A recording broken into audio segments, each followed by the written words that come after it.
एवं इन युगल स्वरूपों को हृदय में नित्य नवीन रूप से दुलार करने वाले श्री सद्गुरुदेव भगवान के श्री चरणों में दंडवत प्रणाम है। भक्त की स्वाभाविक एक वृत्ति रहती है कि भक्त के हृदय में ये सदा भाव रहता है मैं अपने प्रभु को प्रसन्न कर सकूं, प्रभु के प्रति मैं ऐसी सेवा करूं, ऐसा हृदय में भाव स्थापित करूं कि भगवान मुझसे प्यार करें, भगवान मेरे रहें, मैं सदा उनकी प्रसन्नता के लिए ही सब कार्य करता रहूं। तो जो भगवान के प्रति लक्ष्य करके भगवान की प्रसन्नता के लिए कार्यरत रहता है, उसके हृदय में ये भाव सदा सुदृढ़ बना रहता है कि ऐसी कौन सी बात है जिससे मेरे प्रभु प्रसन्न होते हैं और उस बात को मैं धारण करूं। ये भक्त के अंदर स्वाभाविक गुण होता है। जैसे लोक में भी हम किसी पर आसक्त चित्त हो जाते हैं तो हमारे हृदय में ये भाव रहता है कि हम ऐसी कौन सी बात करें जिसके द्वारा वह अमुक व्यक्ति हमसे प्रसन्न हो जाए। ये आसक्ति का स्वरूप है। लेकिन यही जब प्रभु के चरणों में भावना होती है तो यही प्रेम बन जाता है, क्योंकि संसार के प्रति ये भाव रखते हुए हमारे हृदय में ये बात रहती है कि अगर हम उसे प्रेम देंगे तो वो हमें देगा। लेकिन भक्त के हृदय में केवल और केवल ये भावना रहती है कि मैं प्रभु को प्रसन्न करूं, वह मुझे चाहे न चाहे ये उनकी इच्छा की बात है। लेकिन भक्त के हृदय में सदा ये भाव सुदृढ़ रहता है कि मैं उन्हें प्रसन्न करूं, वे प्रसन्न रहें, वे आनंदित रहें। इस बात के लिए वे सदा तत्पर रहता है और इस बात को खोजता रहता है कि ऐसा कौन सा दिव्य गुण है जिस गुण को धारण करने के बाद प्रभु का मैं प्यारा बन जाऊंगा। तो वे खोजता है। उसी खोज में उसी हृदय की बात को साधक की श्री जयल दयाल गोविंद जी महाराज ने भगवान से ध्यानावस्था में रखी कि वे कौन से विशेष गुण हैं जिनके द्वारा आप भक्त पर प्रसन्न हो जाते हो। जब आप मिलते हो तो उसके हृदय में ये जो गुण हैं ये दृढ़ता से बैठ जाते हैं। वे कौन से विशेष गुण हैं? तो भगवान ने गीता में भगवान के भक्तों के उन विशेष गुणों का वर्णन कर दिया जिन गुणों को धारण करने के बाद वह भक्त भगवान का अत्यंत प्रिय बन जाता है।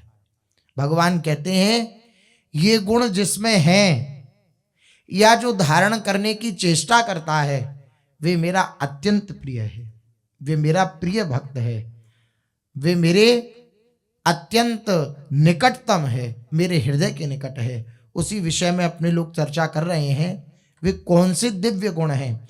तो भगवान ने इन 13वें और 14वें श्लोक में उन दिव्य 12 गुणों का वर्णन किया जिन गुणों को धारण करने के बाद भक्त भगवान का अतिशय प्रिय बन जाता है। भगवान ने स्वयं कहा मद भक्तः समे प्रियः, जो मेरा भक्त है, मेरे में अर्पित मन बुद्धि वाला, वह भक्त मुझे अत्यंत प्रिय है।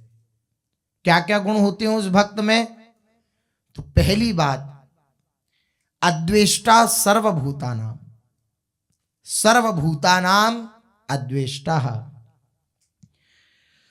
सब प्राणियों में वे द्वेष भाव से रहित होता है, किसी के प्रति उसका कोई द्वेष नहीं होता। अजात शत्रुते सदा,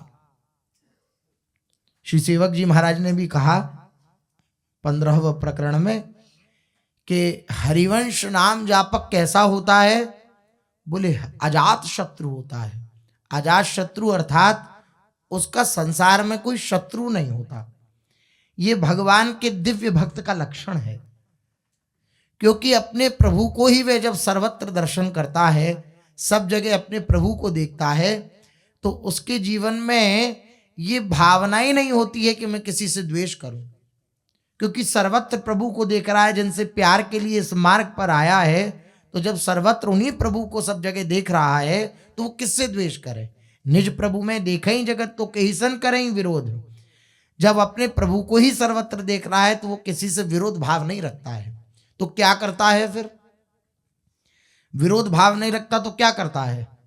तो अगली पंक्ति में श्री भगवान बता रहे हैं, समस्त प्राणियों में जो द्वेष भाव रहित है और मैत्रः करुण एवच, मित्र भाव वाला तथा दयालु स्वभाव का होता है मेरा भक्त। मित्र भाव वाला और दयालु स्वभाव का, किसी के प्रति द्वेष नहीं है, सबके प्रति मित्रता का भाव है।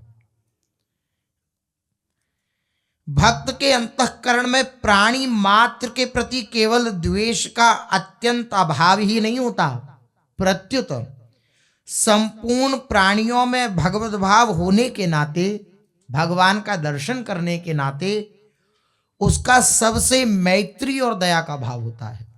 सबसे इत चीटी उत जुगल लो तत्सुख हित निष्काम, यह सुधर्म हरिवंश को नाम गिरा विश्राम। ये सिद्धांत है। चींटी से लेकर के और जुगल तक अर्थात प्रियालाल तक उसका यही भाव रहता है कि मैं प्रसन्न कर सकूं। सबसों हित निष्काम मति श्री वृंदावन विश्राम, श्री राधा वल्लभ लाल को हृदय ध्यान मुख नाम। श्री महाप्रभु जी ने सबसे पहली बात कही, सबसों हित। सबसों हित कब हो सकता है? जब प्रभु का दर्शन करें। सबसों हित कब हो सकता है? जब किसी के प्रति भी द्वेष भाव न रखें। तो सबसों हित का तात्पर्य हंसी बोले बहुमान दे, तरुसम सहनशीलता होए, परम उदार कहे सब कोय, सोच न मन कबहू करे, दुखद वचन कबहू न कहाई। ऐसा उसका स्वभाव होता है। जो परम भक्त अनन्य भक्त होता है प्रभु का, उसका ऐसा स्वभाव होता है। सबके प्रति मित्रता का व्यवहार। मित्रता अर्थात मित्रता में किसी प्रकार का कोई भी दंभ नहीं होता, दिखावा नहीं होता है। मित्रता वही होती है जैसा मैं हूं अपने मित्र के सामने वैसा का वैसा हूं, इस तरीके का स्वभाव। तो भक्त के अंदर सबके प्रति भगवत भाव होने के कारण सबके प्रति मैत्री का भाव और सबके प्रति दयालुता का भाव होता है। संपूर्ण प्राणियों में भगवत भाव होने के नाते उसका सबसे मैत्री और दया का व्यवहार भी होता है। भगवान प्राणी मात्र के सुहृद हैं। भगवान ने अपने मुख से कहा, सुहृदम सर्वभूतानाम। भगवान प्राणी मात्र के सुहृद हैं। तो भगवान का जो ये स्वभाव है, सुहृद माने मित्र, भगवान सबके मित्र हैं। तो ये जो भगवान का स्वभाव है, यही भगवान का स्वभाव भक्त के अंदर उतरता है। जो सुहृद भगवान का स्वभाव है, वही सुहृदता भक्त के अंदर उतरती है। भगवान का स्वभाव भक्त में अवतरित होता है। कारण भक्त भी संपूर्ण प्राणियों को सुहृद मानता है। सुहृदः सर्वदेही नाम। इसलिए भक्त का भी सभी प्राणियों के प्रति बिना किसी स्वार्थ के स्वाभाविक ही मैत्री और दया का भाव होता है। मित्रता की पहचान ही यह है जहां स्वार्थ न हो। और सच्चे मित्र या तो भगवान हो सकते हैं आपके, या सच्चे मित्र आपके संतजन हो सकते हैं, भक्तजन हो सकते हैं, और कोई नहीं हो सकता। क्योंकि संसार में स्वार्थ रहित मित्रता होना बड़ा कठिन है। आपके प्रति दूसरे व्यक्ति का ये भाव है कि ये मेरे को सुख पहुंचाएगा, तो आपके प्रति वे मित्रता का भाव रखेगा। और अगर ये भाव हो गया उसका कि ये मेरे सुख में बाधा उत्पन्न करेगा, तो आपको दुश्मन मान लेगा वे। तो मित्रता की जो कसौटी है वह है स्वार्थ रहितता। जिसमें स्वार्थ नहीं होता वही सच्चा मित्र है। और मित्र का एक स्वभाव होता है जो कुपंथ को छुड़ा करके सुपंथ पे चलावे वही सच्चा मित्र है। कुपंथ से छुड़ा करके सुपंथ पे चलावे, कुमार्ग छुड़ा दे आपका और सदमार्ग पे चलावे, वे सच्चा मित्र है। गोस्वामी जी ने इस बात को कहा कि जो कुमार्ग को छुड़ा करके सदमार्ग पे चला दे वही सच्चा मित्र है। और ये कार्य केवल और केवल भक्तजन करते हैं। संसार का मार्ग क्या है? कुपंथ है। सुख की आशा से हम संसार की गलियों में भटक रहे हैं, लेकिन वे रास्ता ही गलत है। वहां सुख मिलेगा ही नहीं। सुख तो मिलेगा प्रभु के श्री चरणों में। तो प्रभु के श्री चरणों की रास्ता वे सदमार्ग कौन बतलाता है? भगवान के भक्त बतलाते हैं। इसलिए मैत्री का ये जो भाव है, दया का ये जो भाव है, ये केवल और केवल या तो भगवान में प्रदर्शित होता है, दर्शन में आता है, या भक्तों में दर्शन में आता है, और किसी में नहीं है। इसलिए गोस्वामी जी ने कहा, हे तू रहित जग जुग उपकारी,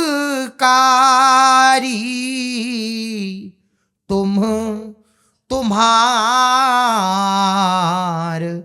सेवक असुरारी, तुम तुम्हार सेवक असुरारी। हेतु रहित, स्वार्थ रहित प्रेम करने वाले तो समस्त संसार में दो ही हैं। हे नाथ, या तो आप जीव से स्वार्थ रहित प्रेम करते हो, या आपके जन जीव से स्वार्थ रहित प्रेम करते हैं, और कोई तीसरा नहीं है कि स्वार्थ रहित प्रेम कर सके। क्योंकि जिसका स्वभाव है, उनकी शरण में जो जाएगा उसी के अंदर वे स्वभाव उतरेगा। तभी भक्तों के अंदर ही वे स्वभाव उतरता है, क्योंकि भगवान के अंदर वे स्वभाव है। स्वार्थ रहितता भगवान के अंदर है, सुहृदता भगवान के अंदर है, मैत्री जीव के प्रति भगवान के अंदर है। भागवत में वर्णन आता है, भगवान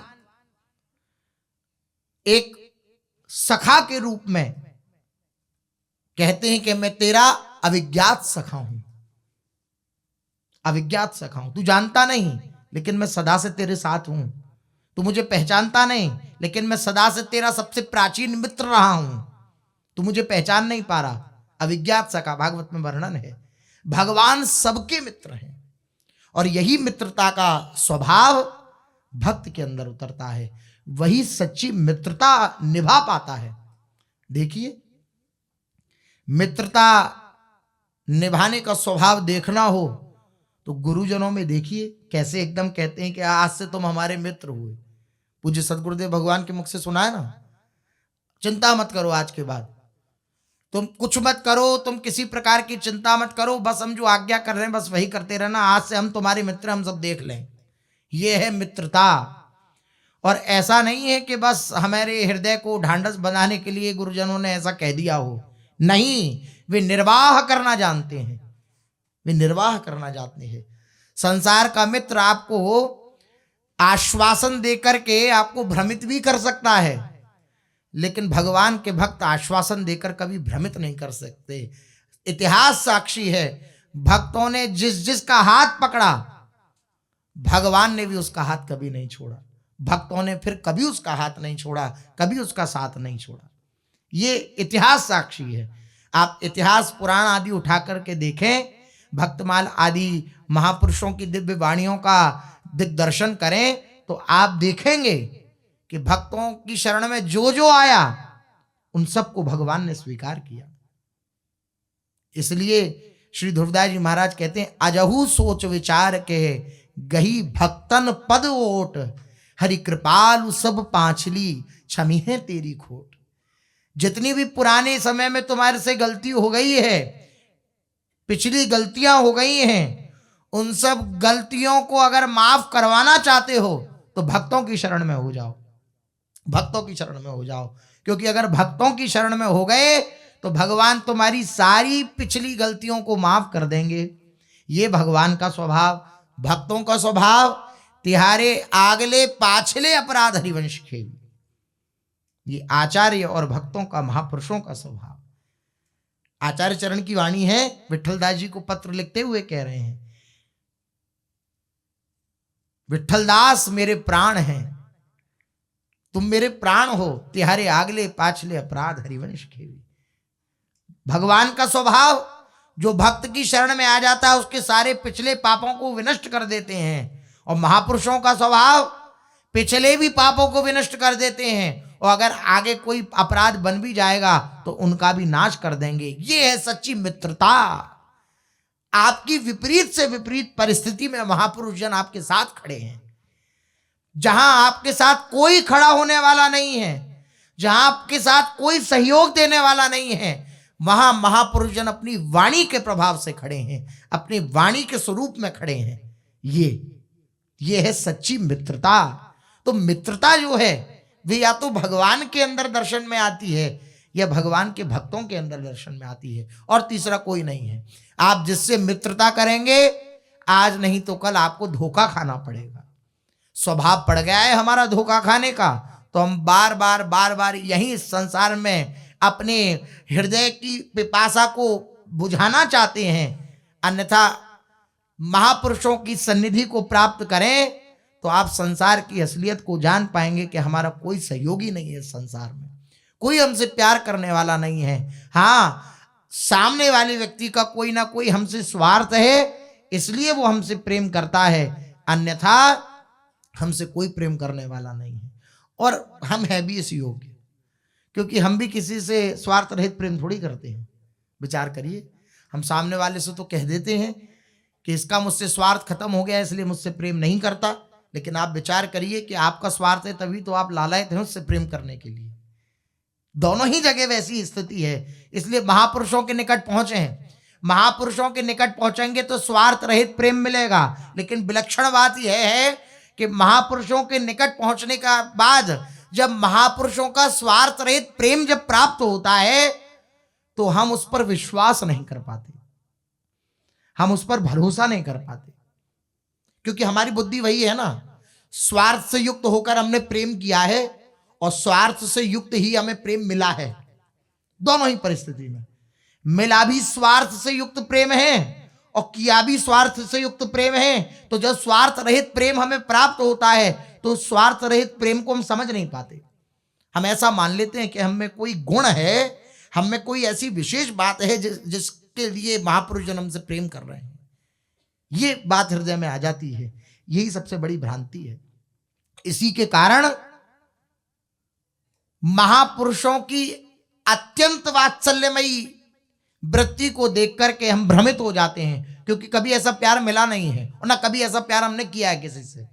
तो उनके प्यार को देख करके हम भ्रमित हो जाते हैं कि क्या कोई ऐसे भी प्यार कर सकता है भला। जब इस बात पर हम दृढ़ विश्वास नहीं कर पाते तो हृदय में विपरीतताएं आने लगती हैं। खूब उदाहरण है और खूब अपने लोग दर्शन भी करते हैं। पूज्य गुरुजनों से हमने इस बात को सुना भी है कि महापुरुषों के प्रेम को पचा पाना बड़ा कठिन है। क्यों कठिन है? क्योंकि महापुरुषों का प्रेम निस्वार्थ होता है और हमारी दृष्टि स्वार्थपूर्ण होती है, हमारी दृष्टि स्वार्थपूर्ण होती है, इसलिए महापुरुषों के प्रेम को समझ नहीं पाते हैं। अन्यथा महापुरुषों के वचनों को और स्वयं श्री भगवान के वचनों को अगर हम आदर दें, आदर देने का अर्थ है इस पर विश्वास करें, तो सीधी सी बात है, इस संसार में केवल दो ही हमसे प्यार करने वाले हैं, या तो श्री भगवान या भगवान के भक्तजन। श्री स्वामी हरिदास जी महाराज कहते हैं, हित तो कीजिए कमल नयन सो। कमल नयन श्री ठाकुर जी से हित करो, प्रेम करो। कै हित कीजिए साधु संगति सो, जो कलमश जाए जी को। हित तो कीजिए श्री बिहारी जी सो, जो और निभाहत जी को।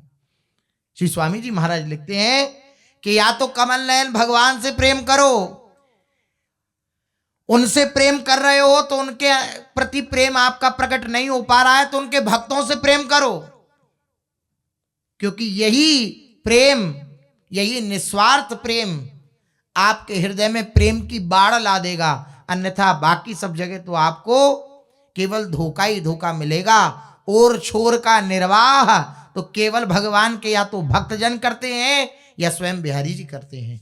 और कोई और छोर प्रेम का निर्वाह नहीं करता, आदि अंत तक कोई प्रेम का निर्वाह करना नहीं जानता, क्योंकि उसके अंदर वे वस्तु ही नहीं है जिससे वे प्रेम कर सके। केवल बिहारी जी प्रेम कर सकते हैं या बिहारी जी के निज जन प्रेम कर सकते हैं। तो अगर मैत्री करनी है, मित्रता करनी है, तो भक्तों से की जाए। पूज्य सदगुरुदेव भगवान कह रहे थे एकांतिक में एक साधक से कि आज से हम तुम्हारे मित्र हुए, लेकिन एक शर्त है, अब और किसी को अपना मित्र नहीं बनाओगे। ये शर्त है, हमारे मित्र बन गए तो फिर किसी और को अपना मित्र नहीं बनाओगे, क्योंकि और किसी को मित्र बनाओगे तो फिर जो पहले की खिचड़ी चल रही थी वही आ जाएगी दिमाग में, वही स्वार्थ प्रियता दिमाग में आ जाएगी, निस्वार्थ नहीं बन पाओगे, निष्काम नहीं बन पाओगे। इसलिए हमसे मित्रता तो केवल हमसे मित्रता, और फिर किसी बात की चिंता मत करो, हम सब संभाल लेंगे। तो हेतु रहित जग जुग उपकारी, तुम तुम्हार सेवक असुरारी। अपना अनिष्ट करने वालों के प्रति भी भक्त के द्वारा मित्रता का व्यवहार होता है। ये केवल महापुरुषों के अंदर आपको दर्शन में आएगा। श्री महाप्रभु जी के चरित्र में, चैतन्य महाप्रभु जी के चरित्र में आप देखें, नवद्वीप में कितने लोगों ने अनिष्ट करने की चेष्टा नहीं करी श्री महाप्रभु जी के साथ, क्या करने की चेष्टा नहीं करी श्री महाप्रभु जी के साथ, कितना सब कुछ सहन नहीं किया श्री महाप्रभु जी ने, लेकिन महाप्रभु जी का व्यवहार क्या रहा? मित्रता का व्यवहार, मित्रता का व्यवहार। परम पूज्य प्रातः स्मरणीय श्री उड़िया बाबा जी महाराज, भिजवाया गया किसी व्यक्ति को कि जाकर के नाक काट देना श्री उड़िया बाबा की, तो उसने भरी सभा में खड़े होकर के और उड़िया बाबा की नाक काटने का प्रयत्न किया। थोड़ी सी छुरी जो थी उसके पास जो भी था वो छुप भी गया। मित्रता का व्यवहार देखिए, दया का व्यवहार देखिए, कैसा महापुरुषों के जीवन में होता है। आप हम हो, हमारे प्रति कोई ऐसा व्यवहार करने की सोच भी ले और हमें पता लग जाए तो हम पहले उसे पकड़वा देंगे, पहले ही उसके प्रति कोई ना कोई विधान बना देंगे कि इसे हमारे पास नहीं आने देना, या ये सब विधान बना देंगे। लेकिन महापुरुषों का स्वभाव, हमला कर दिया उस व्यक्ति ने उड़िया बाबा जी पर, और श्री उड़िया बाबा जी उसे पकड़ के कि निज जन हमारे कहीं इनके ऊपर टूट न पड़े, क्योंकि उनका प्रेम होता है महापुरुषों के प्रति, ले गए और अपनी निज गुफा जो अभी भी विराजमान है श्रीधाम वृंदावन में, वहां ले गए और गरम गरम उसे दूध आदि पिवाया, उसे मिष्ठान आदि खवाया और पूछा, भाई किसने तुम्हें भेजा है, क्या कारण है, चलो तुम कहाँ से आए हो इतना बतला दो। तो हाथरस का बताया उसने। तो अपने निज जनों को बुला करके श्री उड़िया बाबा जी ने कहा कि हमारा सौगंध है आप लोगों को, एक कण भर भी इसे कष्ट नहीं होना चाहिए, ससम्मान से लेके जाओ। लक्ष्मी दी उसे, पैसा दिया, कुछ पैसा दिया, ससम्मान उसे भेजा, बस में बिठा के आओ हाथरस की में, और किसी प्रकार की कोई भी प्रतिकूलता इसके प्रति नहीं होनी चाहिए, विरोध भाव नहीं होना चाहिए, हमारी आज्ञा है। आज्ञा मानो तो आज्ञा, निवेदन मानो तो निवेदन, बस ये है। अब कोई स्वार्थ युक्त व्यक्ति इस प्रकार से बर्ताव कर सकता है क्या? निस्वार्थ महापुरुषों के जीवन में ये होता है। इसलिए यहां कह रहे हैं अपना अनिष्ट करने वालों के प्रति, पता है ये मेरा अनिष्ट कर रहा है, पता है ये मेरे मार्ग में बाधा उत्पन्न कर रहा है, पता है ये मेरे मार्ग को ठीक से मुझे चलने नहीं दे रहा है, लेकिन फिर भी अनिष्ट। देखिए पीछे अभी जो चर्चा आई थी उसमें था कि भक्त के शरीर, मन, बुद्धि, इंद्रियां उस सिद्धांत के प्रतिकूल चाहें, वो जिस सिद्धांत पे चल रहा है उस सिद्धांत के चाहे प्रतिकूल कोई कितना ही किसी प्रकार का व्यवहार कर दे, इष्ट प्राप्ति में बाधा डाले, किसी प्रकार की आर्थिक शारीरिक हानि पहुंचाए, पर भक्त के हृदय में किंचन मात्र भी उस व्यक्ति के प्रति द्वेष नहीं आ सकता। यह भक्त का लक्षण है। कह रहे हैं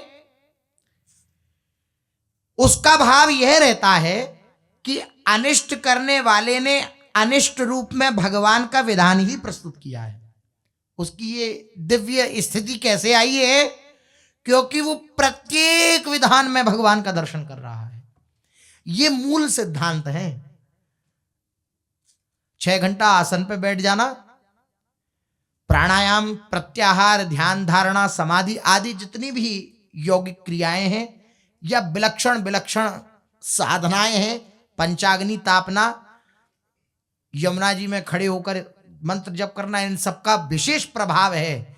लेकिन ये जो मूल सिद्धांत हैं, इन सिद्धांतों को हृदय में स्थापित नहीं किया तो ये सब कुछ करते हुए अहंकार की चाल हमें मार डालेगी और हम भगवान के पथ पर आगे नहीं बढ़ पाएंगे। और इन सब सूत्रों के हृदय में धारण करें, अर्थात यहां सुलझ जाएं, अंतर के विषय से सुलझ जाएं, तो जो कुछ भी आप करेंगे वह सब भजन हो जाएगा। आप सच मानिए, अंतर से आप सुलझ गए, अंतर की वृत्ति एकदम निष्काम हो गई, एकदम सुलझ गई, एकदम निर्मल हो गई, तो बाहर की क्रियाएं अपने आप निर्मल हो जाएंगी, अपने आप निर्मल हो जाएंगी। वही आपके द्वारा होगा जो जगत कल्याण के लिए होना चाहिए, वही होगा, भगवान वही कराएंगे अंतर की सुलझन के बाद। लेकिन क्या है, हमारी दृष्टि बाहर ही लगी रहती है। कह रहे हैं कितनी सुंदर दिव्य चर्चा है।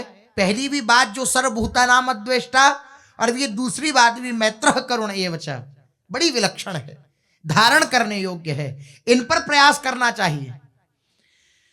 भगवान कह रहे हैं कि उसके अंदर ये भाव इसलिए हो जाता है कि अनिष्ट करने वाले के प्रति भी वे मित्रता का व्यवहार करता है, उसके अंदर ये भाव इसलिए दृढ़ होता है क्योंकि उसका ये भाव रहता है कि अनिष्ट करने वाले ने अनिष्ट रूप में भगवान का विधान ही प्रस्तुत किया है।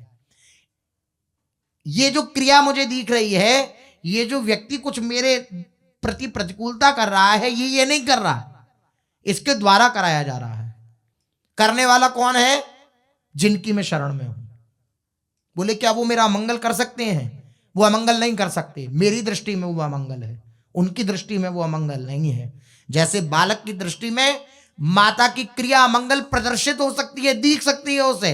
बालक खेल रहा है, सुई से माँ उसके हाथ से छीन ले तो उसे लग सकता है कि मुझसे द्वेष करने वाली है। हमारी दृष्टि में अर्थात उस बालक की दृष्टि में अमंगल लग सकता है माँ की उस क्रिया, लेकिन माँ की दृष्टि में वे अमंगल नहीं है, वे मंगल स्वरूप है। हमारी दृष्टि में लग सकता है।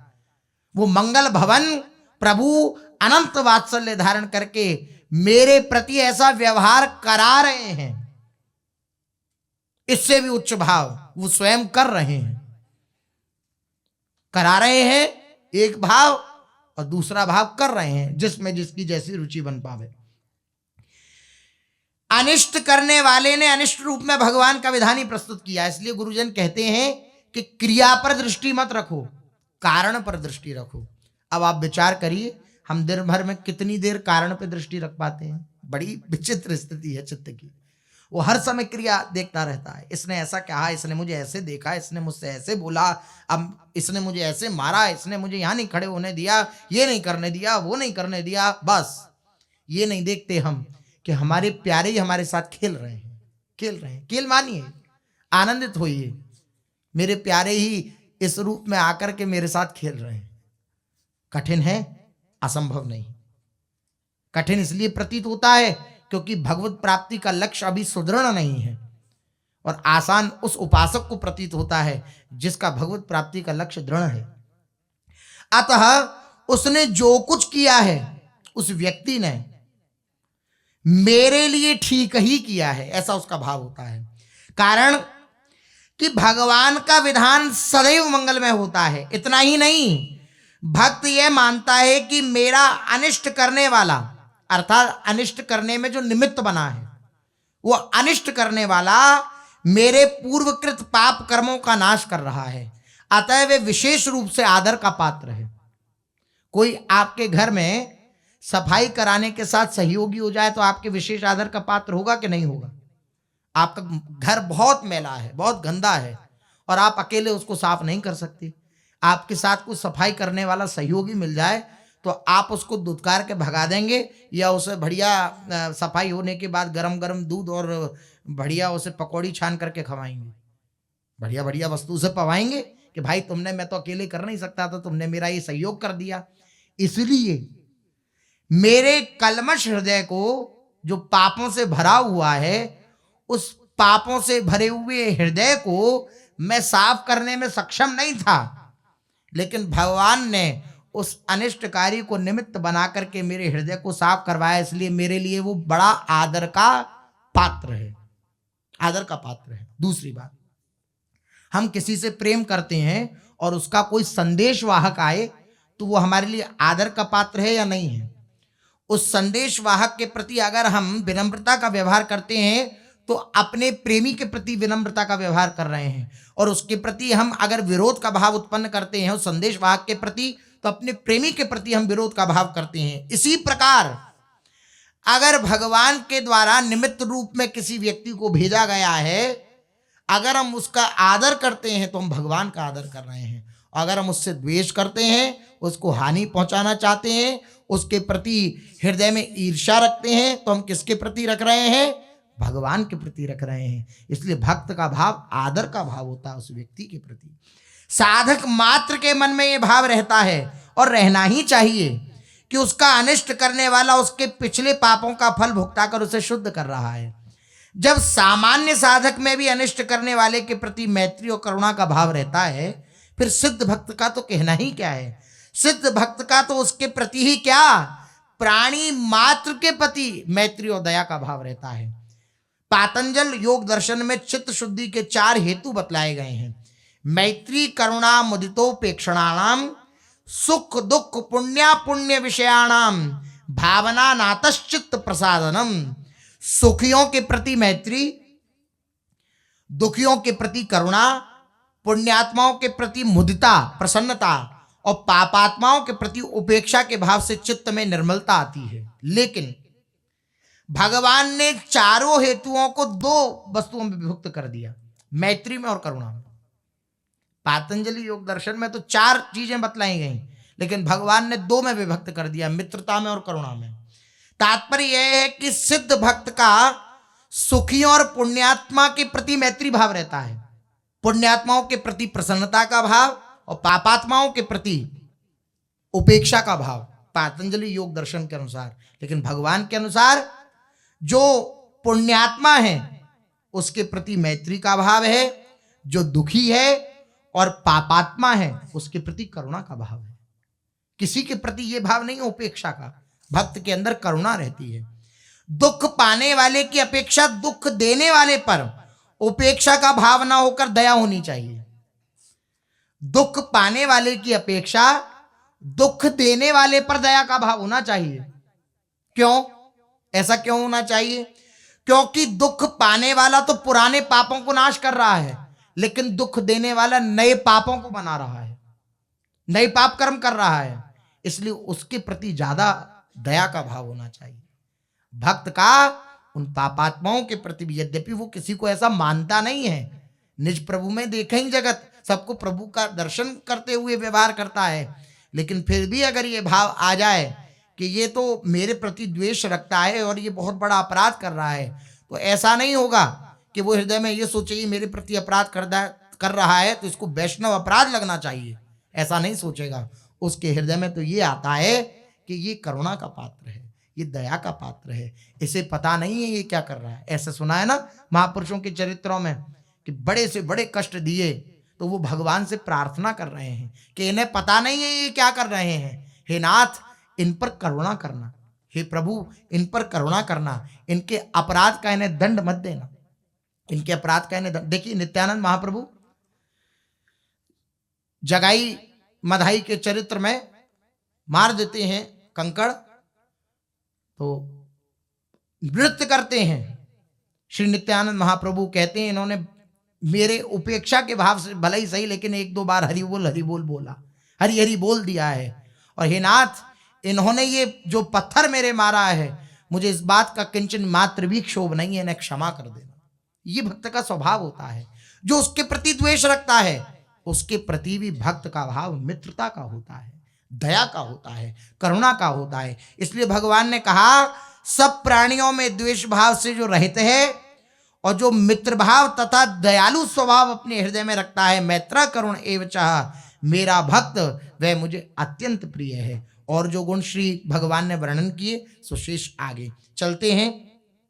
श्री महाप्रभु जी का पावन चरित्र अपने लोग कथन श्रवण कर रहे हैं, जिसमें अपने लोगों ने श्रवण किया कि श्री महाप्रभु जी भुवनेश्वर पधारे, भुवनेश्वर महादेव के दर्शन किए और भुवनेश्वर महादेव जी के दर्शन करके श्री महाप्रभु जी अत्यंत आह्लादित हुए। उस दिव्य मंदिर में दिव्य संकीर्तन श्री महाप्रभु जी ने किया और दिव्य संकीर्तन करके उद्दाम नृत्य, जितने भी वहां के दर्शक जन थे उनको श्री महाप्रभु जी के इस दिव्य प्रभाव का दर्शन हुआ, इस प्रेम स्वरूप का दर्शन हुआ। उसके पश्चात महाप्रभु श्री चैतन्य देव जी महाराज श्री भुवनेश्वर में ही आज विराजमान हैं।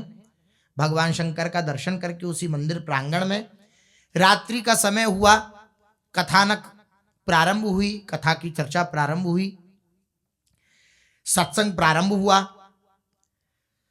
भक्तों के सहित कथोपकथन करने के निमित्त सब बैठे। तब मुकुंद दत्त ने महाप्रभु के पाद पद्मों को धीरे धीरे संवाहन करते हुए महाप्रभु जी से कहा कि आपने ही महाप्रभु जी बतलाया था कि जिस तीर्थ में जाएं उस तीर्थ का महात्म्य अवश्य सुनना चाहिए। तो आज हम इधर आए हैं तो यहाँ का भी महात्मा अगर सुना जाए तो आपकी अत्यंत कृपा होगी। बिना महात्म सुने तीर्थ का फल आधा होता है, सो हम लोग भगवान भुवनेश्वर का महात्म सुनना चाहते हैं। एकांत प्रिय और शैलकाननों में विहार करने वाले ये भोले बाबा इस उत्कल देश में आकर क्यों विराजमान हुए? एकांत प्रिय हैं श्री महादेव जी, तो यहाँ उत्कल देश में कैसे आए? काशी छोड़कर इन्होंने यहाँ ये नई गुप्त काशी क्यों बनाई? गुप्त काशी कहा जाता है भुवनेश्वर को। इस बात को जानने की हम लोगों के हृदय में बड़ी इच्छा है, आप बतलाएं। कृपा करके हमें भुवनेश्वर भगवान की पापहारिणी कथा सुना करके हमारे कर्णों को परम पवित्र कीजिए। भगवत संबंधी कथाओं के श्रवण मात्र से ही अंतःकरण की मलिनता मिट जाती है और हृदय में पवित्रता का संचार होने लगता है। मुकुंद दत्त के ऐसे प्रश्न को सुनकर प्रभु कुछ मुस्कुराए और मुस्कुराते हुए कहा, मुकुंद तुमने ये बहुत ही उत्तम प्रश्न पूछा। इन भगवान भूतनाथ के यहाँ पधारने की बड़ी ही अद्भुत कथा है। स्कंद पुराण में इसका विस्तार से वर्णन मिलता है, उसी को मैं संक्षेप में तुम लोगों को सुना देता हूं। इस हरिहर महिमा वाली पुण्य कथा को तुम लोग ध्यान पूर्वक सुनो। श्री महाप्रभु जी बोले, पूर्व काल में भगवान शंकर काशीवासी के ही नाम से प्रसिद्ध थे। वाराणसी को ही श्री भगवान शंकर ने अपनी लीला स्थली बनाया। भगवान शंकर के सभी कार्य विचित्र भी होते हैं, इसलिए लोग इन्हें औघड़नाथ कहते हैं, औघड़दानी। औघड़नाथ बाबा को काशी जी में भी कुछ गर्मी सी प्रतीत होने लगती है। काशी में कुछ गर्मी सी प्रतीत होने लगी औघड़नाथ भगवान शंकर को। ये परम दानी है, सब कुछ देने में समर्थ है। नई नई लंका सुंदर बनवाई, लंका दान में दे दी और स्वयं पुनः पहाड़ों पर चले गए, पर्वतों पर चले गए, कैलाश पर्वत पर। ऐसे औघड़दानी हैं। कब और क्यों ऐसा? भगवान नाम की मस्ती में सदा चूर, भगवान नाम के नशे में सदा चूर। तो जो पास में आता है बस जो मांगता है तुरंत दे देते हैं, ये विचार नहीं करते कि देना चाहिए या नहीं देना चाहिए। राक्षस था वो भस्मासुर, ऐसा ही हुआ, दे दिया। जिसके सर पर हाथ रखूं वो भस्म हो जाए। तो पास में त्रिपुर सुंदरी भगवती अम्बा बैठी थी। मन विचलित हो गया उस दुष्ट राक्षस का। उसने कहा कि ये आप जैसे बाबा जियों के लिए शोभा का विषय नहीं है, इन्हें तो आप हमें प्रदान कर दें। भगवान शंकर बोले, अब हाथ लेके पहुंचा, बोले अरे तुमने हमारी तपस्या करी, हमें तुम्हें आशीर्वाद देना चाहिए, तुम हमें दे रहे हो। बोले नहीं, अब आप पे सबसे पहले परीक्षा हो। भगे भगवान शंकर, जाकर के भगवान विष्णु का स्मरण किया। पूरी कथा है, भगवान विष्णु आए। भाई आप पहले देने से पहले तो विचार करते नहीं, नाम की मस्ती में ऐसे आनंद मग्न रहते हैं कि विचार नहीं। अब आप भजन ध्यान में लगे हों, कोई आपसे आकर के कोई प्रश्नावली करे तो आपको हाँ ठीक है ऐसे ऐसे कर लो, क्योंकि आपको रस मिल रहा है ना भजन का। तो बस ऐसा ही है भगवान शंकर का देना। भगवान शंकर ने कहा अब जो हुआ सो हुआ, आप कृपा करो। बोले ठीक है हम संभालते हैं। तो भगवान सुंदर वेश धारण करके गए और बोले कहाँ भगते जा रहे हो भाई भस्मासुर?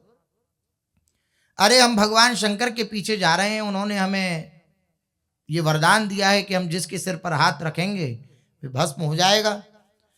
तो हम ये परीक्षा कर रहे हैं कि पहले उन्हीं के ऊपर के भी भस्म होते हैं। अरे तुम किनके चक्करों में पड़ गए? दक्ष प्रजापति ने जब से श्राप दिया है तब से उनके कोई वरदान काम नहीं करते हैं, सब निष्फल हो जाते हैं। और तुम किस चक्करों में पड़ गए, भूत भावन है, मुंडों की माला पहनते हैं, भस्म लगाए रहते हैं, बाबरों की भांति विचरण करते हैं, किन के चक्करों में पड़ गए। तुम्हें जो चाहिए वो हम, और तुम्हें इतनी अगर शंका है तो थोड़ा थोड़ा हाथ अपने ऊपर करके देखो, अगर तुम्हें थोड़ा थोड़ा सा गर्म प्रतीत हो हाथ हटा देना। वैसे इनका प्रभाव नहीं है, वरदानों का प्रभाव नहीं पड़ता है। उसने कहा अच्छा, और भगवान मुस्कुराते हुए कहें तो भगवान की मुस्कुराहट माया है। हासो जनोन्माद करीच माया, भगवान हंस दिए मतलब माया भगवान की संचारित हो गई, हंस हंस के भगवान कह रहे हैं।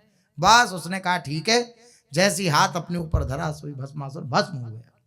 तो भगवान ऐसे औघड़दानी है, कोई केवल चुल्लू भर जल भगवान शंकर के ऊपर अर्पित कर दे तो भगवान शंकर उसी में रीझ जाते हैं। इतना भी ना हो तो गाल बजा करके बम बम बम बम कह दे तो बस उसी में रीझ जाते हैं। भगवान शंकर के पार्षद देखो तो ऐसे सर को हिला के बम बम कहते हैं ना, तो रीझ जाते हैं भगवान शंकर, इतने में ही रीझ जाते हैं। ऐसे औगड़दानी है भगवान शंकर। बिना भगवान शंकर की कृपा के किसी को श्री कृष्ण भक्ति प्राप्त नहीं होती। भगवान शंकर की उपासना कहीं ना कहीं जीवन में रही होगी या पूर्व जीवनों में रही होगी, बिना भगवान शंकर की कृपा के श्री भगवान के चरणों में प्रीति नहीं होती। शंकर भजन बिना नर भगति न पावही मोर। भगवान श्री राम ने अयोध्या वासियों को इस बात को कहा कि भगवान शंकर के भजन के बिना कोई मेरी भक्ति को प्राप्त नहीं कर सकता। ये प्रभाव है भगवान शंकर का, वैष्णवों के आचार्य हैं भगवान शंकर। तो भगवान शंकर को काशी जी में गर्मी सी प्रतीत होने लगी, गर्मी ज्यादा लगने लगी, इसलिए आप काशी जी को छोड़कर कैलाश पर्वत के शिखर पर जाकर रहने लगे। इधर काशी सूनी हो गई, वहां एक राजा ने अपनी राजधानी बना ली और वे बड़े ही भक्तिभाव से भगवान भूतनाथ की पूजा करने लगा। राजा ने हजारों वर्ष तक भगवान शंकर की घोर आराधना की। उसके उग्र तप से आशुतोष भगवान, आशुतोष जो जल्दी प्रसन्न हो जाने वाले हैं उन्हीं का नाम आशुतोष है, तो वे आशुतोष भगवान प्रसन्न हुए और उसके सामने प्रकट होकर उससे वरदान मांगने को कहा। राजा ने दोनों हाथों की अंजलि बांधते हुए विनीत भाव से करुण स्वर में कहा, हे नाथ, मैं अब आपसे क्या मांगूं? आपके अनुग्रह से मेरे पास धन धान्य है, राजपाट है, पुत्र परिवार है, सभी संसार की उत्तम समझने वाली जितनी भी सामग्रियां होती हैं सब मेरे पास हैं, तो कुछ मांगने के लिए है ही नहीं। मेरी एक बड़ी उत्कट इच्छा है, उससे संभवतः आप पूरी न कर सकेंगे, मुझे ऐसा प्रतीत होता है।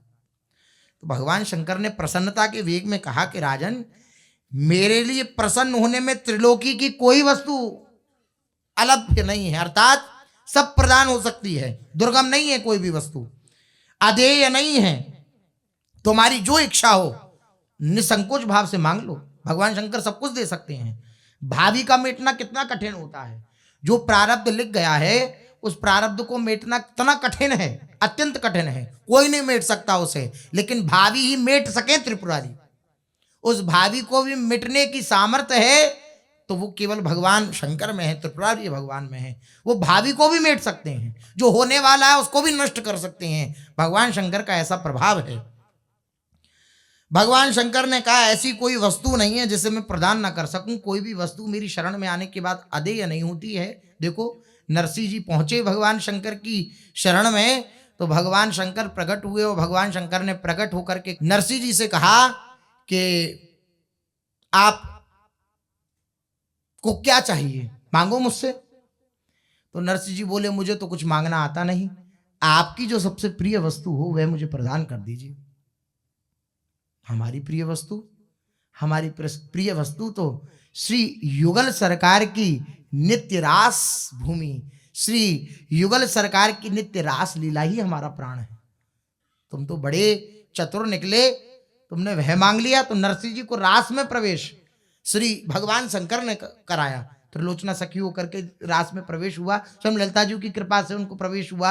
मानसरोवर में स्नान किया भगवान शंकर ने, तब गोपीश्वर बने, गोपी स्वरूप धारण किया, त्रिलोचना सखी बने।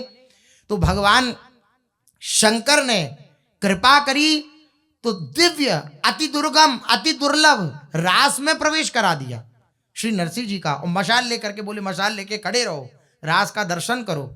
ऐसा दिव्य चरित्र आता है, श्री नाभादास जी ने वर्णन किया है। तो भगवान शंकर सब कुछ देने में सामर्थ्यशाली हैं। राजा ने अत्यंत ही दीनता प्रकट करते हुए सरलता से कहा कि हे वरद, आप सब कुछ देने में सामर्थ्यशाली हैं, यदि आप प्रसन्न होकर मुझे वर ही देना चाहते हैं तो मुझे यही वरदान दीजिए कि मैं युद्ध में श्री कृष्णचंद्र से विजय प्राप्त करूं, श्री कृष्णचंद्र को परास्त कर सकूं, भगवान श्री कृष्ण को। और सदा नाम के नशे में मस्त रहने वाले भगवान शंकर औघड़दानी सदाशिव वरदान देने में आगा पीछा नहीं सोचते हैं, आगे क्या होगा पीछे क्या हुआ ऐसा कुछ नहीं सोचते। कोई चाहे भी जैसा वर क्यों ना मांगे, उसे इन्हें स्वयं भी चाहे क्लेश क्यों ना उठाना पड़े, सोचते नहीं, तुरंत दे देते हैं। ना करना इन्होंने नहीं सीखा। राजा की बात सुनकर आप कहने लगे, राजन तुम घबराओ मती, मैं तुम्हें अवश्य ही युद्ध में श्री कृष्ण भगवान से विजय प्राप्त कराऊंगा, चिंता मत करो। तुम अपनी सेना सजाकर समर के लिए चलो, तुम्हारे पीछे पीछे अपने सभी भूत पिशाच बैताल आदि गणों के साथ युद्ध क्षेत्र में तुम्हारी रक्षा के निमित्त मैं चलूंगा। यह लो मेरा पाशुपतास्त्र, अपना अस्त्र भी दे दिया भगवान शंकर ने, इससे तुम श्री कृष्ण भगवान की संपूर्ण सेना को विध्वंस कर सकते हो। यह कहकर भगवान शंकर ने बड़े हर्ष के साथ राजा को पाशुपतास्त्र दिया। शिवजी से दिव्य अस्त्र पाकर राजा परम प्रसन्न हुआ और उसने भगवान के ऊपर धावा बोल दिया, भगवान श्री कृष्ण पर। अंतर्यामी भगवान तो घट घट की जानने वाले हैं, उन्हें सब बातों का पता चल गया। तो उन्होंने सोचा कि भगवान शंकर मेरे भक्त हैं और ये तपस्या का अभिमानी राजा है, भगवान शंकर सदा नाम के आनंद में मग्न रहते हैं, तो उन्होंने विचार नहीं किया, लेकिन इस राजा का अभिमान मुझे चूर करना पड़ेगा।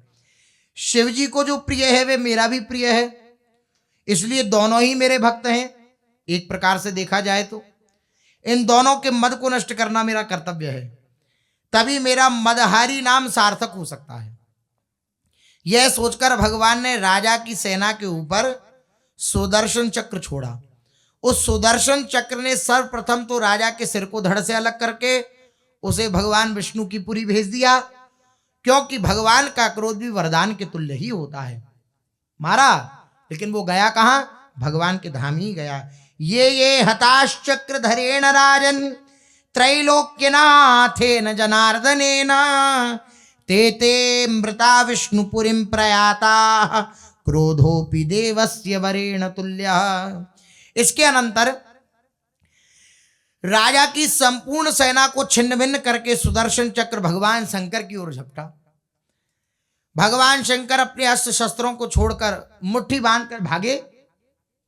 यद्यपि दोनों एक ही हैं, दोनों के, लेकिन लीला आनंदित करने के लिए भक्तों को ऐसी लीला करते हैं। भगवान शंकर तो बस मुट्ठी बांधी और भागे, जैसे कोई एकदम जोर लगा के भागे। जाए कहां भागकर? जहां जाए वहीं सुदर्शन चक्र, वही सुदर्शन चक्र को अपने पीछे पाते भगवान शंकर त्रिलोकी में कहीं भी अपनी रक्षा का आश्रय न देखकर भगवान शंकर फिर लौटकर भगवान की शरण में आए और पृथ्वी में लौटकर करुण स्वर से स्तुति करने लगे, हे जगतपते, इस अमोघ अस्त्र से हमारी रक्षा करो प्रभु। आपकी माया के वशीभूत होकर हम आपके प्रभाव को भूल जाते हैं प्रभु। यह घोर अपराध हमने अज्ञान के ही कारण किया है। आप ही संपूर्ण जगत के एकमात्र आधार हैं। ब्रह्मा विष्णु और हम तो आपकी एक कला के करोड़वें अंश के बराबर भी नहीं हो सकते हैं। ये भगवान शंकर श्री कृष्ण की स्तुति कर रहे हैं। स्कंद पुराण में इसका वर्णन है। हे विश्वपते, आपके एक एक रोमकूप में करोड़ों ब्रह्मांड समा सकते हैं। नाथ, हम तो माया के अधीन है, माया आपकी दासी है, वे हमें जैसे नचाती हम वैसे ही नाचते हैं। इससे हमारा अपराध ही क्या है? हम स्वाधीन तो हैं ही नहीं, पराधीन हैं। किसके? आपकी माया के। और इस माया को कौन रोक सकता है? आप ही रोक सकते हो। क्यों रोक सकते हो? क्योंकि आप माया के अधीश्वर हो, मायापति हो।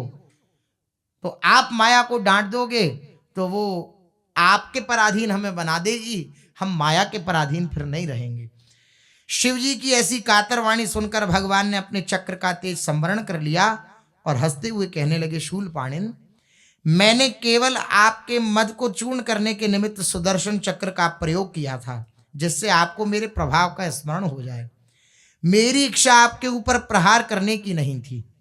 अब आप विचार करिए, भगवान शंकर सरीखे परम वैष्णव क्या भगवान के प्रभाव को भूल सकते हैं? लेकिन भगवान ये लीला करके दिखाते हैं, क्योंकि निज पात्रों के साथ ही तो लीला करेंगे, औरों को ये लीला करके दिखाते हैं कि ऐसी स्थिति पर पहुंचने पर भी, अर्थात भगवान शंकर के समान भजन तो कोई कर ही नहीं सकता। मान लो कोई कर ले और उसके हृदय में भी अगर अहंकार आ जाए तो वह भी मेरी शरणागति के सिवा और कोई उसको शरण देने वाला नहीं है। मेरी शरणागति से ही उसका कल्याण हो सकता है। भगवान ये लीला करके दिखाते हैं आपस में। आप तो साक्षात मेरे स्वरूप ही हैं, भगवान कह रहे हैं। आप कौन हैं? मेरे साक्षात स्वरूप हैं। जो आपका प्रिय है वे मेरा भी प्रिय है। जो आपकी भक्ति करता है उस पर मैं संतुष्ट होता हूं। जो मूर्ख मेरी तो पूजा करता है और आपकी उपेक्षा कर देता है, उस पर मैं कभी भी प्रसन्न नहीं हो सकता। बिना आपकी सेवा किए कोई मेरे प्रसाद का, मेरी कृपा का भागी नहीं बन सकता है। अब मैं आपसे बहुत प्रसन्न हूं, बताइए आपको क्या वरदान चाहिए, मैं आपको वरदान दूंगा। भगवान शंकर ने विनीत भाव से कहा, स्वामिन, अपराधियों के ऊपर भी दया के भाव प्रदर्शित करते रहना ये तो आपका सनातन स्वभाव है। प्रभु, मैं आपके श्री चरणों में क्या निवेदन करूं? मेरी यही प्रार्थना है कि आप मुझे अपने चरणों की शरण में रखिए। आपके चरणों का सदा चिंतन मुझे बना रहे। आपके चरणों का सदा चिंतन मुझे बना रहे। पूज्य सतगुरुदेव भगवान से किसी ने प्रश्न किया कि पूज्य महाराज जी, आप जब राधा वल्लभ जी, बिहारी जी, राधा रमन जी जाते हैं तो आपकी और राधा वल्लभ जी की क्या वार्ता होती है, क्या बातचीत होती है? बड़े बड़े प्रश्न करता है, हमें तो कभी हिम्मत नहीं पड़ी ऐसे पूछने की, क्या वार्ता होती है? तो पूज्य महाराज जी ने कहा कि एक प्रेमी की क्या वार्ता हो सकती है? बस यही हृदय से अगर कोई पुकार उठती भी है तो यही होती है, बिसरी हो न बिसारी हो, यही दान मोहि देहो। मैं आपका कभी विस्मरण ना करूं, कभी आपको भूलूं ना। ये परम भागवत का लक्षण है। भगवान के परम भक्तों का यही लक्षण है, महापुरुषों का यही लक्षण है। देखिए, भगवान शंकर परम भागवत हैं, परम वैष्णवाचार्य हैं और कह रहे हैं आपसे क्या वरदान मांगूं? आप कृपा करो, मैं कभी आपका विस्मरण ना करूं, कभी भूलूं नहीं आपको, मैं सदा आपकी स्मृति करता रहूं और आपके अमित प्रभाव की कभी विस्मृति ना हो। आप ऐसा मुझे आशीर्वाद दीजिए, मैं आपके चिंतन को ना भूलूं, आपका चिंतन करता रहूं और आपके प्रभाव को कभी ना भूलूं कि आप कौन हैं, ये भूलूं नहीं कभी। इसलिए आपको अगर कुछ देना है तो बस यही प्रदान करिए। भगवान शंकर के ऐसे वचनों को सुनकर भगवान ने प्रसन्नता प्रकट करते हुए कहा, वृषभध्वज, मैं आप पर बहुत प्रसन्न हूं। आप तो सदा से मेरे ही रहे हैं और सदा मेरे ही रहेंगे।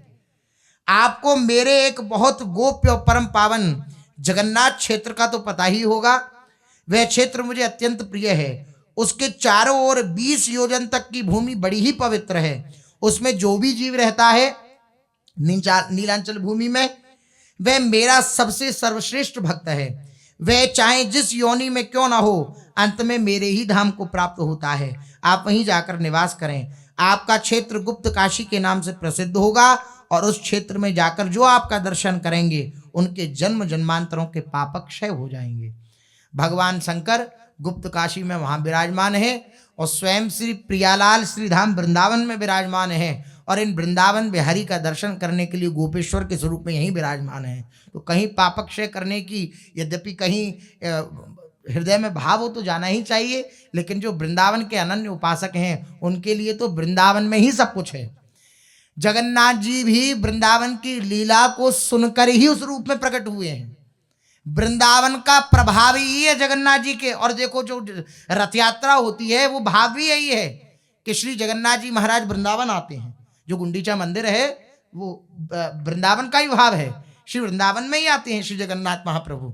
तो इसलिए वृंदावन मिल गया तो अब पाए वो कहाँ रहो, राधा प्याली ध्याय ली, अब ध्याय वो कहाँ रहो। अब कुछ नहीं बाकी रह गया है, सब कुछ हमें प्राप्त हो गया है। शेष चर्चा आगे। श्री राधा वल्लभ लाल की।